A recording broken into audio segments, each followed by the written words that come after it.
여러분, 무조건 내년은 이런 집이 되도록 만드세요. 이것은 풍수에서 말하는 모든 애군이 사라지도록 만드는 집입니다. 네, 이런 집이 된다면 절대 내년 여러분에게 그 어떠한 불운도 생기지 않을 것이며, 또한 여러분이 하시는 모든 일들에서 큰 어려움을 겪지 않을 것입니다.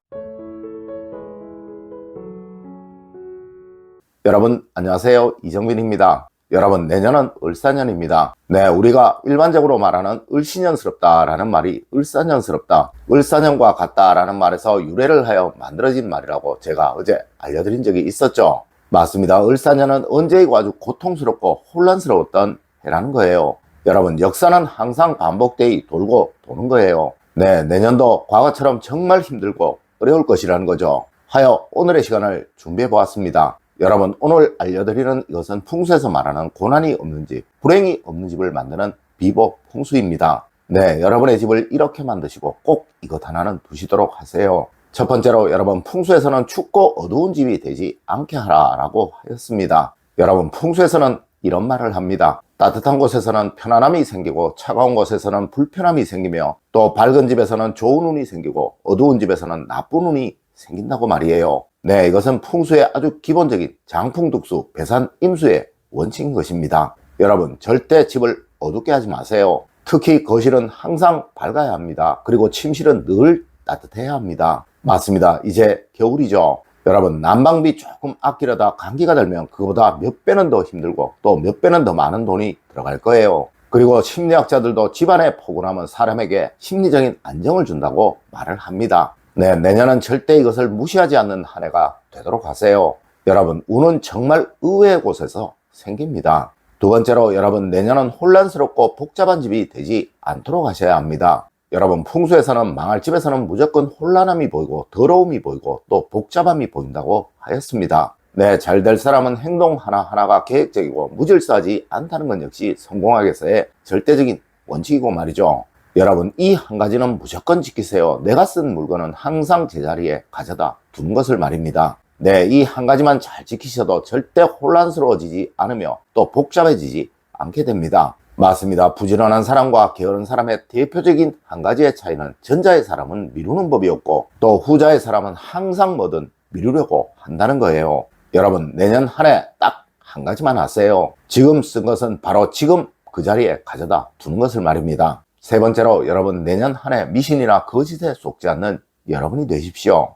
여러분, 사람이 불행해질 때는 무조건적으로 일어나는 일이 있어요. 네, 무엇이든 속는 일이 생기게 된다는 것이죠. 맞습니다. 사람은 타인에게 속지 않으면 절대 크게 망하거나 크게 불행해지지 않는다는 거예요. 물론 이 속는 것도 습관입니다. 여러분, 절대 미신에 속지 마세요. 집에 동전 몇 개 둔다고 하여 절대 여러분의 운이 바뀌지 않습니다. 집에 부적을 둔다고 하여 절대 여러분의 운이 바뀌지 않습니다. 네, 이런 것은 오히려 여러분에게 불행을 부를 물건들인 거예요. 여러분, 귀가 얇다라는 말은 거의 안 좋은 일을 당한 사람에게 사용하는 말인 것이죠. 네, 절대 내년 한 해 귀가 얇은 여러분이 되지 마세요. 여러분이 어려우면 어려울수록 여러분을 기망하고 속이려는 사람들은 많아지게 될 거예요. 맞습니다. 내년 한 해 절대 거짓에 속지 않는 여러분이 되시길 부탁드립니다.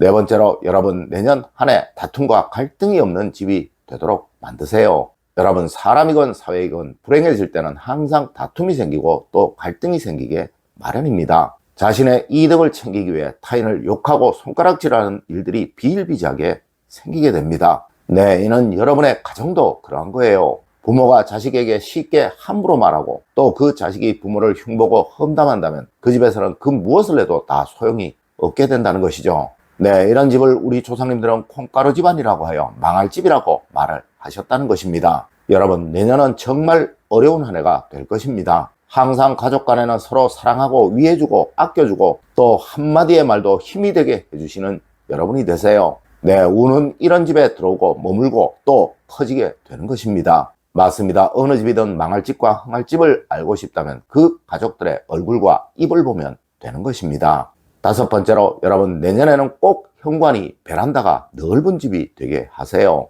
여러분, 내년에는 무조건 집안으로 기운이 많이 들어오도록 만들어야 합니다. 네, 아플 때일수록 많이 먹어야 하듯이 힘들 때일수록 집에 기가 많이 들어오도록 만들어야 한다는 것이죠. 여러분, 여러분의 집 안으로 기가 들어오는 것은 무조건 두 곳입니다. 네, 베란다 창가가 그곳이요. 또 현관이 그곳이라는 것이죠. 맞습니다. 이곳은 무조건 트이게 만드시고 또 넓어 보이도록 만드셔야 합니다. 그리고 여러분 정말 중요한 것, 자주 환기를 시켜주시는 것 절대 잊지 마십시오. 여러분 부자가 될 집은 무조건 환기가 잘 되는 집이라는 것 절대 잊지 마시고, 또 현관을 복잡하게 하고 또 베란다를 막는 일 절대로 내년에는 하지 마십시오.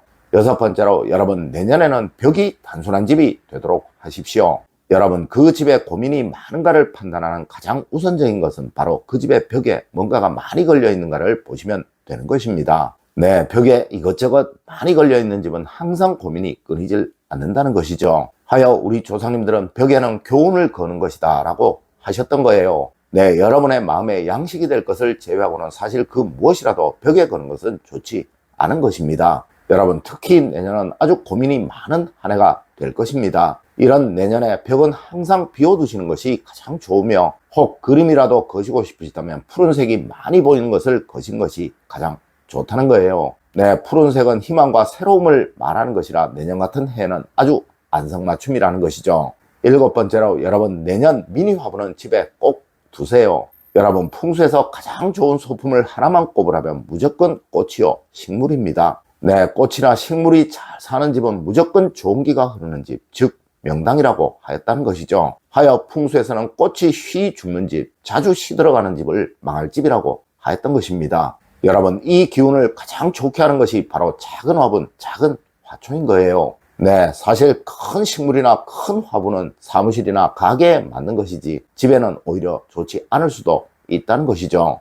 여러분 올해도 그러하셨지만 내년에도 작은 미니 화분을 주방 창가에 두고 한번 길러보세요. 절대 큰 어려움이 생기지 않을 것이며 웬만한 불행은 이것이 다 막아줄 것입니다. 네, 경복궁에 있는 혜태처럼 또 큰 회사 사옥에 있는 거석처럼 이것은 내년 여러분의 가정을 지켜줄 비복 풍수인 것입니다.